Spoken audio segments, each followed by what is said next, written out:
कराची का सबसे बड़ा दहशतगर्द पकड़ा गया। अदालत और पुलिस की नाअहली का मुंह बोलता सबूत, छोटे बच्चे पर कत्ल की धमकियां देने और जनरेटर चोरी का मुकदमा दर्ज कर दिया गया। उम्र के लिहाज से इस पर दिफात कौन सी लगी, सुनिएगा। और कमाल की बात यह है कि ये मुकदमा 22A के तहत दर्ज हुआ, यानी पहले अदालत ने केस सुना, मुलजिम देखा और फिर मुकदमा दर्ज करने का हुक्म दिया। मैं अता मोहम्मद खान एडवोकेट इस वक्त मलिर कोर्ट में मैं मौजूद हूँ। एक FIR है 492/2025 और ये 22A की पिटीशन पे गड्डी है यहाँ पर मलिर कोर्ट से और सुरागपुर थाने में। ये वो बहुत बड़ा दहशतगर्द है और बहुत बड़ा चोर है। 379 सेक्शन है, 149 है, 506 और 427। ये बच्चे के खिलाफ FIR गड्डी है और ये भी मजे की बात यह है कि 22A भी गड्डी है।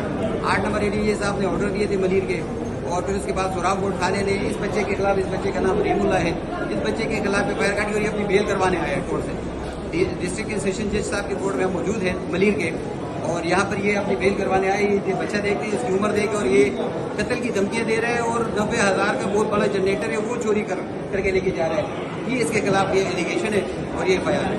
तो बहरहाल हमें अदालतों को भी सोचना चाहिए और अदालतों के बाद फिर अगर SHO साहब के पास एक ऐसा कोई ऑर्डर आ गया है, वो हालते में है, तो अदालतों को तो पता नहीं कि उम्र कितनी है, लेकिन अगर आपके पास एक ऑर्डर आ गया है और आपके पास बच्चा भी पेश हो गया है, तो आप SHO साहब सुरागपुर को मेरी हम्बल रिक्वेस्ट है कि खुदारा कुछ तो अकल के नाम आप ले, कुछ तो सोचें। इस बच्चे के खिलाफ आपने FIR काटी है, ये अभी बेल करवाने आए।